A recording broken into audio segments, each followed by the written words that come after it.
नमस्कार, मी समृद्धीज kitchen world मध्ये तुम्हा सर्वांचं स्वागत। आज आपण बनवणार आहोत शेंगदाणा चिक्की, जी मार्केट सारखी जशी मार्केटमध्ये असते तशीच आपण बनवणार आहोत, खमंग आणि कुरकुरीत अशी। त्यासाठी लागणारे साहित्य, मी इथे हे फुलपात्रे दोन माझे सारखेच आहे, तर एक फुलपात्र गच्च भरून मी शेंगदाणे भाजून त्याचं कूट करून घेतलेला आहे जाडा भरडा, आणि त्याच फुलपात्राने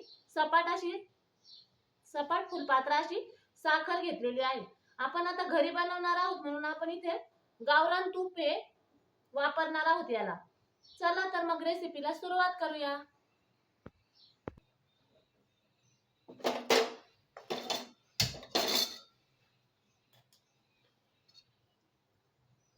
इथे कढईत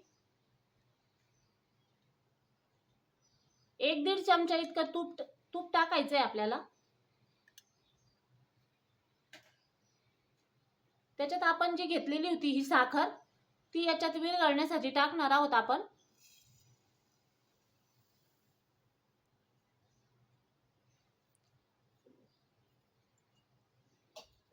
आता ही साखर पूर्ण वितळून आपल्याला याचं कॅरमल तयार करायचं आहे, चॉकलेटी रंगाचं। मंद आचेवर हे प्रक्रिया करणार आहोत आपण।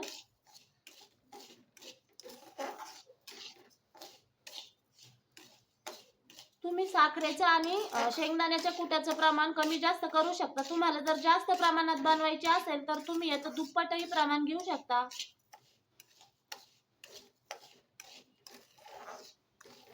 साखर आपण आता विरघळून घेणार आहोत।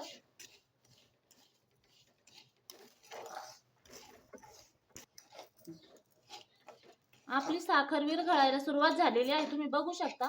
ओलसरपणा याला आलेला आहे आणि काही साखरेचे कडक गोळे असे तयार झालेले। मी गॅस मोठा केला होता त्यामुळे ही प्रोसेस पटकन होत आहे।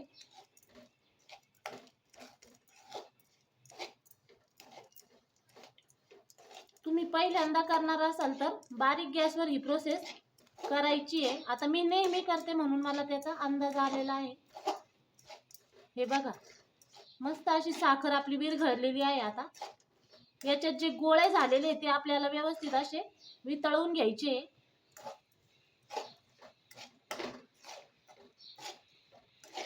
आपलं तूप पण, याला आपण जे तूप टाकलं होतं ते पण सुटलेलं आहे, त्याच्यावर तुपाचा तरंग येत आहे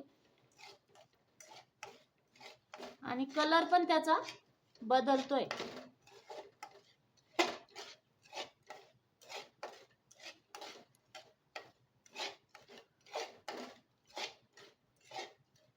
मार्केट मधून जशी आपण चिक्की आणतो तशीच ही चिक्की बनणार आहे।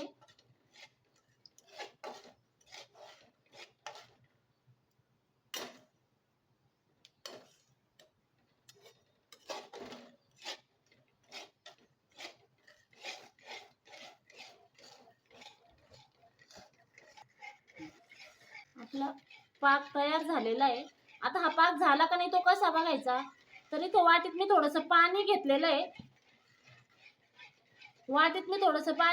त्याच्यात 1 थेंब पाकाचा टाकायचा आहे। त्याचा गोळा जर झाला तर आपला पाक रेडी झाला। हे बघा, तुम्ही बघू शकता याचा छानसा गोळा तयार झालेला आहे। आता आपण याच्यात शेंगदाण्याचं कूट टाकून घेणार आहोत। पटकन ही प्रोसेस करायची आहे कारण साखरेला खूप गरम असते साखर। पाक हे व्यवस्थित असं पटपट हलवून घ्यायचंय।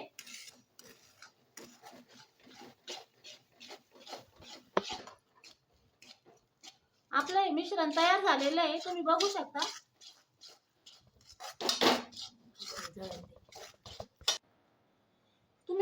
आपलं हे मिश्रण तयार झालेलं आहे। ती मी इथं पोळपाटावर टाकून घेणार आहे। आता पोळपाटाला मी आधीच तूप लावून घेतलेलं होतं।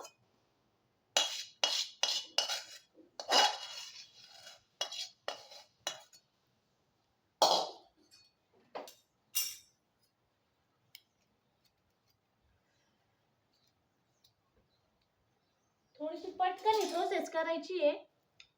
लाटण्याच्या सहाय्याने आपण हे बारीक असं पातळसर लाटून घेणार आहोत।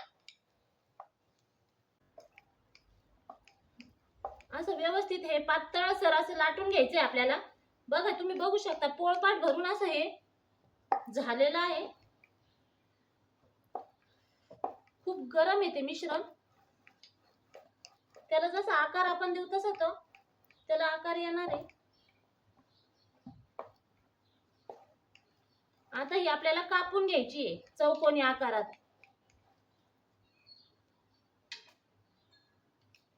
इथं मी सुरीच्या सहाय्याने त्याचे आकार चौकोनी कापणार आहे.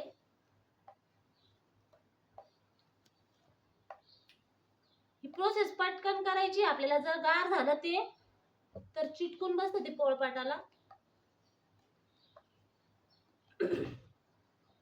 लहान मोठे अशा पाहिजे त्या आकारात आपण चिक्की कापू शकतो. आता मी लगेच हे काढून घेणार आहे एक एक करून.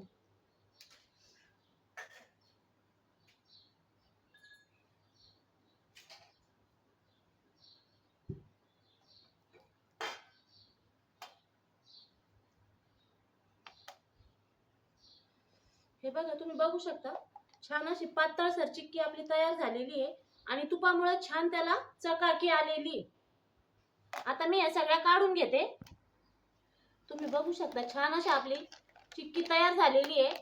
कडक एकदम असा त्याचा आवाज येतोय. चौकोनी आकारात मी कापलेले आहे आणि त्याला छान अशी चकाकी पण आलेली, शाईन आलेली त्याला तुपामुळे. आणि गावरान तुपाचा स्वाद पण त्याला येणार आहे. एकदम कडक अशी खुसखुशीत तयार झालेली. काही शंकरपाळ्या आकारात, काही चौकोनी आकारात मी कापून घेतलेले आहे. नक्की ट्राय करून बघा. रेसिपी आवडली असेल तर लाईक आणि सबस्क्राईब नक्की करा. धन्यवाद.